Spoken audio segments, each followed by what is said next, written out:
മോളെ ശ്രീബാല, നീ ഇത് എവിടെയാ? ശ്രീബാല സന്തോഷിനെ കണ്ടതും ഓടിച്ചെന്ന് കെട്ടിപ്പിടിച്ചു. സുഖമാണോ മാമ? എത്ര ദിവസമായി കണ്ടിട്ട്? മാമി വന്നില്ലേ? ജിത്തുവേട്ടനെയും കണ്ടില്ലല്ലോ. ആടാ, എനിക്ക് സുഖം. അതെ, കുറെ ദിവസമായി കണ്ടിട്ട്. പിന്നെ മാമി വന്നില്ല. നിനക്കറിയാലോ അവളുടെ തിരക്ക്. പിന്നെ ജിത്തു, അവൻ എവിടെയാണെന്ന് പോലും ഞങ്ങൾക്ക് അറിയില്ല. ഇതുവരെയായിട്ട് നാട്ടിലോട്ട് അവൻ വന്നില്ല. ഓ, പിന്നെ എവിടെ എന്റെ നാരങ്ങ മിഠായി? മാമനത് മറന്നോ? മാമനത് മറക്കുമെന്ന് ശ്രീമോക്ക് തോന്നുന്നുണ്ടോ? ഇതാ നാരങ്ങ മിഠായി. അല്ലെങ്കിൽ എന്റെ മാമ മുത്താണ്. താങ്ക് യു മാമ. രാത്രിയായി. സന്തോഷ് വീട്ടിലോട്ട് പോയി. ശ്രീബാല മുറിയിലിരുന്ന് ബുക്ക് വായിക്കുകയായിരുന്നു. പെട്ടെന്ന് വാതിലിൽ മുട്ടുന്ന ശബ്ദം കേട്ടു. ശ്രീബാല വാതിൽ തുറന്നു. ഏട്ടനായിരുന്നു?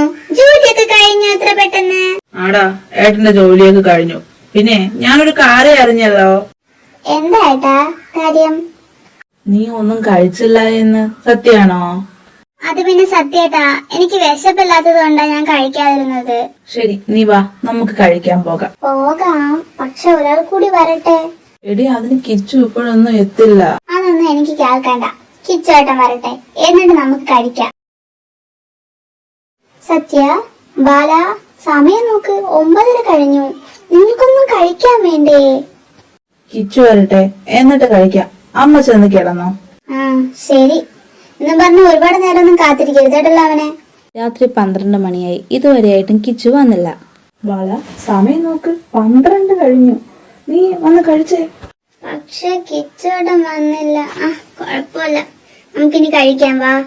പെട്ടെന്ന് കതകിൽ ആരോ മുട്ടി. സത്യ പോയി വാതിൽ തുറന്നു. നീ ഇതുവരെയായിട്ടും കിടന്നില്ലേ സത്യ?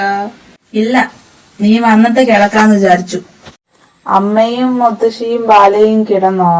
അമ്മയും മുത്തശ്ശിയും കിടന്നു. ബാല നിന്നെയും കാത്തിരിക്കുകയായിരുന്നു ഇവിടെ. ഓ, അല്ല, നിങ്ങൾ വല്ലതും കഴിച്ചോയിരുന്നോ? ഇല്ലടാ, നീ വന്നിട്ട് കഴിക്കാന്ന് കരുതി. ശരി, വാ മോളെ ബാല. കിച്ചോട്ടാ വന്നോ? വാ, ഇരിക്ക്, കഴിക്കാം.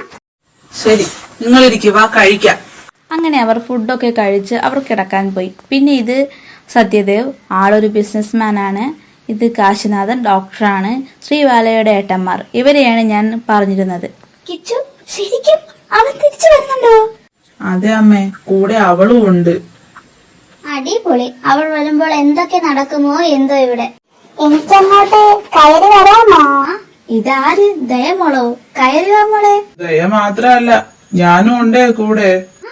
രുദ്രമോനെ, നീ ഇതെപ്പ വന്നു? ഓ, എന്റെ അളിയാ. കാശി അളിയോ? എത്ര വർഷമായി കണ്ടിട്ട്. നീ അങ്ങ് കാണാൻ ലുക്കായല്ലോ അളിയാ. ഓ, താങ്ക് യു മുത്തേ. ഇതാണ് രുദ്ര വാസുദേവ്, ദയയുടെ ബ്രദർ, കാശിയുടെ സോൾമേറ്റ്. ഇനി നെക്സ്റ്റ് എപ്പിസോഡിൽ കാണാം. Bye bye.